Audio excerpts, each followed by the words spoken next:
இது ஃபர்ஸ்ட் மலேசியாவின் செய்திகள் உங்களுக்காக.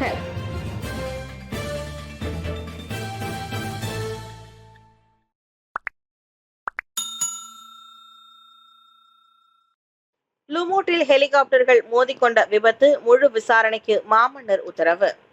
பேராக் லுமூட்டில் உள்ள அரசு மலேசிய கடற்படை தளத்தில் பயிற்சியின் போது நடுவானில் இரு ராணுவ ஹெலிகாப்டர்கள் மோதி விபத்துக்குள்ளான சம்பவம் குறித்து மாமன்னர் கடும் அதிர்ச்சி தெரிவித்துள்ளார்.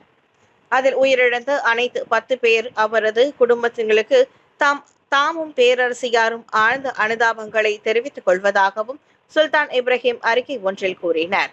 அவ்விபத்திற்கான காரணம் குறித்து முழு விசாரணை நடத்தி அறிக்கை தருமாறு மலேசிய ஆயுதப்படையை மாமன்னர் உத்தரவிட்டுள்ளார். மேலும் மே 3 முதல் 5 வரை நடைபெறவுள்ள அர்மடா பொது தினத்தை ஒட்டி நேற்று காலை ராணுவ ஹெலிகாப்டர்கள் ஒத்திகையில் ஈடுபட்டிருந்த போது அவ்விபத்து நிகழ்ந்தது. இரு ஹெலிகாப்டர்கள் ஒன்றோடு ஒன்று மோதிக்கொள்வது முன்னதாக வைரலான 21 வினாடி காணொலியில் தெரிகிறது. மோதிய வேகத்தில் அவை இரண்டும் தரையில் விழுந்து நொறுங்கின. ஹெலிகாப்டர்களின் உடைந்து சிதறிய பாகங்கள் கீழே நூற்றுக்கணக்கான TLDM வீரர்கள் அணிவகுப்பில் ஒத்திகையில் ஈடுபட்டிருந்த சதுக்கத்திற்கு அருகே விழுவதையும் அக்காணொலியில் காண முடிகிறது. இவ்வேளையில் மரணமடைந்த 10 பேரில் 7 ஆண்கள் 3 பெண்கள் என பேராக் போலீஸ் தலைவர் உறுதிப்படுத்தினார். லுமூட்டில் இரு ராணுவ ஹெலிகாப்டர்கள் விபத்து பிரதமர் இரங்கல் விசாரணை வாரியம் அமைக்கப்படும். பேராக் லுமூட்டில் அரசு மலேசிய கடற்படைக்கு சொந்தமான இரு ஹெலிகாப்டர்கள் விபத்துக்குள்ளான சம்பவத்தில் உயிரிழந்தவர்களின் குடும்பத்தாருக்கு பிரதமர் ஸ்ரீ அன்வார் இப்ராஹிம் ஆழ்ந்த இரங்கலை தெரிவித்துக் கொண்டுள்ளார். இதயத்தை உலுக்கும் அவ்விபத்து ஒரு பேரிழப்பு எனவும் அந்த ஒட்டுமொத்த மலேசியர்களையும் துயரத்தில் ஆழ்த்தி இருப்பதாகவும் அவர் தெரிவித்தார். அவ்விபத்தில் பாதிக்கப்பட்டவர்களின் குடும்பத்தாருக்கு அந்த பேரிழப்பை தாங்கும் சக்தியை இறைவன் வழங்க வேண்டும் என தாம் பிரார்த்திப்பதாகவும் பிரதமர் கூறியுள்ளார்.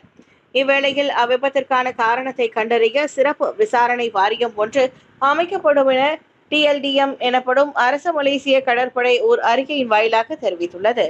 நேற்று காலை மணி 9:32 வாக்கில் பேராக் லுமூட்டில் அரசு மலேசிய கடற்படை தளத்தில் பயிற்சியில் ஈடுபட்டிருந்த HAM-AW 139 ரக ஹெலிகாப்டரும் ஃபெனக் ஹெலிகாப்டரும் ஒன்றோடு ஒன்று மோதி கீழே விழுந்து நொறுங்கியதில் அதில் இருந்த 10 பேர் சம்பவ இடத்திலேயே உயிரிழந்தனர்.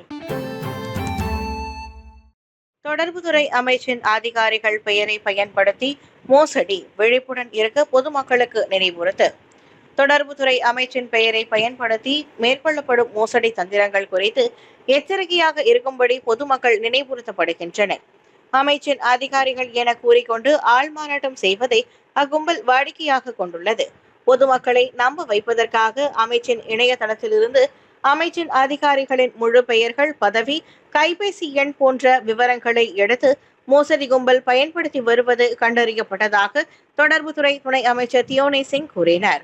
இதுவரை அப்படி 2 அதிகாரிகளின் பெயர்கள் மோசடிக்காரர்களால் பயன்படுத்தப்பட்டிருப்பது கண்டுபிடிக்கப்பட்டுள்ளது. அழைப்பை பெற்ற பொதுமக்களில் சிலர் அமைச்சை நேரடியாக தொடர்பு கொண்டு விவரங்களை சரிபார்த்த போது அது மோசடிக்காரர்களின் வேலை என அம்பலமானதாக தியோனி சிங் சொன்னார். இந்த ஆள்மாறாட்ட கும்பலின் நடவடிக்கை அமைச்சுக்கு பெரும் சவாலாக உருவெடுத்துள்ளது என்றார் அவர். தெலுங்கு இந்தானில் சித்ரா பௌர்ணமி முன்னிட்டு LD சங்கத்தின் தலைமையில் மருத்துவ முகாம். கார்த்திகை பௌர்ணமிக்கு பின்னர் சித்திரை மாதம் சித்திரை நட்சத்திரத்துடன் சேர்ந்து வரும் பௌர்ணமியே சித்ரா பௌர்ணமியாகும். அவ்வகையில் நேற்று செவ்வாய்க்கிழமை உதித்திருக்கும் சித்ரா பௌர்ணமி திருநாளில் ஆயிரக்கணக்கான பக்தர்களை வரவேற்று வெகு விமர்சையுடன் அத்திருநாளை கொண்டாடி வருகின்றது புகழ்பெற்ற ஆலயங்களில் ஒன்றான தெலுங்கிந்தான் நகரத்தார் ஸ்ரீ தண்டாயுதபாணி ஆலயம். இதனை முன்னிட்டு பாகான் நத்துக் காயா தீதுப் சிதாக் எனும் விழிப்புணர்வு சங்கம் 22ஆம் தேதி தொடங்கி நேற்று வரை மருத்துவ முகாம் ஒன்றை ஏற்பாடு செய்திருந்தது. அச்சங்கத்தின் தலைவர் டாக்டர் நரேந்திரன் குணசேகரன் தலைமையில் நடைபெற்ற இந்த முகாம் ஆரோக்கியமான வாழ்க்கை முறையின் முக்கியத்துவத்தை பற்றி விழிப்புணர்வை மக்களிடம் கொண்டு சேர்த்தது. அவ்வகையில் ஹெல்தி ஃபெஸ்டிவிட்டி எனும் இந்த மருத்துவ முகாமில் பொது மருத்துவமனை, கண், சிறுநீர், இரத்த பரிசோதனை, மெமோகிராம் சோதனை, இரத்த தானம் மற்றும் உடல் உறுப்பு தானம் சார்ந்த முகாமில் இதுவரை சுமார் 700 பேர் கலந்து கொண்டு பயனடைந்துள்ளதாக அச்சங்கத்தின் மக்கள் தொடர்பு அலுவலர் ரியூபன் ஜேம்ஸ் தெரிவித்தார். ஹெலிகாப்டர்கள் மோதிய விபத்து டிஎல்டிஎம்மின் 90ஆம் ஆண்டு கொண்டாட்டம் ரத்து. வரும் வெள்ளிக்கிழமை நடைபெறவிருந்த அரசு மலேசிய கடற்படை தினத்தின் 90ஆம் ஆண்டு விழா ரத்து செய்யப்பட்டுள்ளது. பேராக் லுமோட்டில் உள்ள டிஎல்டிஎம் தளத்தில் நேற்று காலை 2 ராணுவ ஹெலிகாப்டர்கள் மோதி விபத்துக்குள்ளாகி அவற்றிலிருந்த 10 பேரும் உயிரிழந்ததை அடுத்து அவ்விழா ரத்தாகியுள்ளது. தற்காப்பு அமைச்சர் ஸ்ரீ முகமது காலித் நூரின் அதனை உறுதிப்படுத்தினார். அவ்விழா கொண்டாட்டங்கள் ரத்து செய்யப்பட்டு அவற்றுக்கு பதிலாக சிறப்பு தொழுகை நடைபெறும் என்றார் அவர். அம்முடிவுக்கு டிஎல்டிஎம்மின் மின் உச்ச தலைவரும் ஸ்லாங்கூர் சுல்தானுமாகிய சுல்தான் ஷரஃபுடின் ஒப்புதல் அளித்திருப்பதாக காலித் நூரின் கூறினார். இவ்வேளையில் மே 3 முதல் 5 வரை நடைபெறவிருந்த டிஎல்டிஎம் ஆர்மடா பொது நாள் கொண்டாட்டங்களும் ரத்து செய்யப்பட்டுள்ளன. முன்னதாக லுமோட் டிஎல்டிஎம் தளத்தில் நடுவானில் பயிற்சியில் ஈடுபட்டிருந்த 2 ராணுவ ஹெலிகாப்டர்கள் மோதி விபத்துக்குள்ளானது குறிப்பிடத்தக்கது. பள்ளி தோழி கற்பழிப்பு ஆடவனுக்கு விதிக்கப்பட்ட 3 ஆண்டு சிறை தண்டனை நிலைநிறுத்தம். 7 ஆண்டுகளுக்கு முன்பு தனது சக பள்ளி தோழியை பாலியல் பலாத்காரம் செய்தது உட்பட 3 குற்றச்சாட்டுகளில் குற்றவாளி என நிரூபிக்கப்பட்ட நபர் ஒருவருக்கு விதிக்கப்பட்ட 3 ஆண்டுகள் சிறை தண்டனையை மேல்முறையீட்டு நீதிமன்றம் நேற்று நிலைநிறுத்தியது. அக்குற்றங்கள் நிகழ்ந்த போது குற்றம் சாட்டப்பட்டவருக்கும் பாதிக்கப்பட்டவருக்கும் வெறும் 15 வயது மட்டுமே.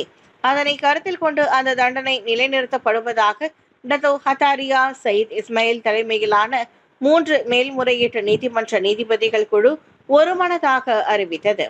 அவ்வழக்கு தொடர்பில் இதற்கு முன் உயர்நீதிமன்றம் பிறப்பித்த உத்தரவில் தலையிட எந்த காரணமும் இல்லை. ஆனால் அந்த தீர்ப்பு நிலைநிறுத்தப்படுவதாகவும் அவர் தெரிவித்தனர். அதனால் அவ்வழக்கு தொடர்பில் குற்றம் சாட்டப்பட்டவர் செய்திருந்த மேல்முறையீடு நேற்று தள்ளுபடி செய்யப்பட்டது. தலைநகரின் முக்கிய வீதிகளில் மீண்டும் தலை தூக்கியுள்ள சுட்ட சோள விற்பனை. டிபிகேஎல் அதிரடி சோதனை. தலைநகரில் நடைபாதைகளில் வறுத்த சோளத்தை விற்கும் வெளிநாட்டு வியாபாரிகளின் நடவடிக்கைகள் மீண்டும் தலை தூக்கியுள்ளன. அதனை களையும் நோக்கில் டிபிகேஎல் கோலாலம்பூர் மாநகர் மன்றத்தின் அமலாக்க அதிகாரிகள் மீண்டும் அதிரடி சோதனை ஒன்றை நடத்தினர். ஜலான் சமோலாவில் உள்ள அம்பாங் எல்ஆர்டி நிலையம், சலோமா பாலம் ஆகிய 2ஐ குறிவைத்து அந்த அதிரடி சோதனை மேற்கொள்ளப்பட்டது. அந்த சோதனையின் போது சோளங்கள் உட்பட அவற்றை வறுக்க பயன்படுத்தப்படும் சமையல் உபகரண பொருட்கள், பிளாஸ்டிக் பைகள் ஆகியவையும் பறிமுதல் செய்யப்பட்டன. தலைநகரின் தோற்றத்திற்கு பாதிப்பை ஏற்படுத்தக்கூடிய அதுபோன்ற நடவடிக்கைகளை களைய ஏதுவாக அங்குள்ள 11 நாடாளுமன்ற தொகுதிகளிலும் அதுபோன்ற அதிரடி சோதனைகள் தொடர்ந்து மேற்கொள்ளப்படும் என கோலாலம்பூர் மாநகர் மன்றம் ஒரு அறிக்கையின் வாயிலாக கூறியுள்ளது. புனித நூலை முஸ்லிம் அல்லாத நிறுவனத்திடம் கொடுத்து அச்சடிப்பதா? அச்சக நிறுவனத்தின் இயக்குநருக்கு 8000 அபராதம். இஸ்லாமியர்களின் முதன்மை புனித நூலான அல் குரானின் 3800 பிரதிகளை முஸ்லிம் அல்லாத நிறுவனத்திடம் கொடுத்து அச்சடித்த குற்றத்திற்காக அச்சக நிறுவனம் ஒன்றின் இயக்குநருக்கு 8000 ரிங்கிட் அபராதம் விதிக்கப்பட்டுள்ளது. உள்துறை அமைச்சின் கீழ் இயங்கும் அல் குரான் அச்சிடுதல் உரிமம் மற்றும் கட்டுப்பாட்டு வாரியம் LPPQ-வின் விதிமுறையை மீறியதாக 34 வயது முகமது ஹத்தீம் அப்-வஹாப் குற்றம் சாட்டப்பட்டிருந்தார். குற்றத்தை ஒப்புக்கொண்டதை அடுத்து பெட்டலிங் ஜெயா மேஜிஸ்ட்ரேட் நீதிமன்றம் அவருக்கு அத்தண்டனையை விதித்தது. அபராதத்தை செலுத்த தவறினால் 5 மாதங்கள் சிறை தண்டனை விதிக்கப்படும் என்றும் நீதிபதி அறிவித்தார். எனினும் அந்நபர் நீதிமன்றத்திடம் அபராத தொகையை செலுத்தினார். முன்னதாக தீர்ப்பை வாசித்த போது குற்றம் சாட்டப்பட்ட நபரை நீதிபதி கடிந்து கொண்டார். அச்சக தொழில் செய்பவராக இருந்து கொண்டு இதுபோன்ற மத உணர்ச்சி குறித்து அறியாதிருப்பதை ஏற்றுக்கொள்ள முடியாது என மேஜிஸ்ட்ரேட் ஃபரா அசுரா சொன்னார். சீனாவில் இரவு மணி 9:30க்கு மேல் பள்ளிப்பாடம் செய்ய தடையா? வலுக்கும் விவாதம். சீனா குவாங்சி மாநிலத்தில் உள்ள நானிங்குயா என்னும் ஆரம்ப பள்ளி இரவு மணி 9:30க்கு மேல் மாணவர்கள் வீட்டு பாடத்தை செய்ய தடை விதித்துள்ளதோடு பணிகளை முடிக்காத மாணவர்களை தண்டிக்க வேண்டாம் எனவும் முடிவு செய்துள்ளது. சமூக ஊடகங்களில் சூடான விவாதத்தை தூண்டியுள்ளது. மாணவர்கள் ஓய்வெடுக்க வேண்டிய நேரம் அது. அந்நேரத்தில் மாணவர்களை படிக்க விடாமல் செய்வதன் மூலம் அவர்களின் மீதான அழுத்தத்தை குறைக்க முடியும் என்பதால் அப்பள்ளி அந்த உத்தரவை பிறப்பித்துள்ளதாக கூறப்படுகிறது. மார்ச் 27ஆம் தேதி அது தொடர்பான அதிகாரப்பூர்வ அறிவிப்பை தனது WeChat சமூக ஊடகம் வாயிலாக அப்பள்ளி நிர்வாகம் வெளியிட்டிருந்தது. எனினும் அந்த அறிவிப்பு ஆன்லைனில் வைரலாக பகிரப்பட்டு கடும் விவாதத்தை தூண்டியது. சிலர் அந்த அறிவிப்பை வரவேற்றுள்ள வேளை பலர் அதற்கு எதிர்ப்பு தெரிவித்து வருகின்றனர்.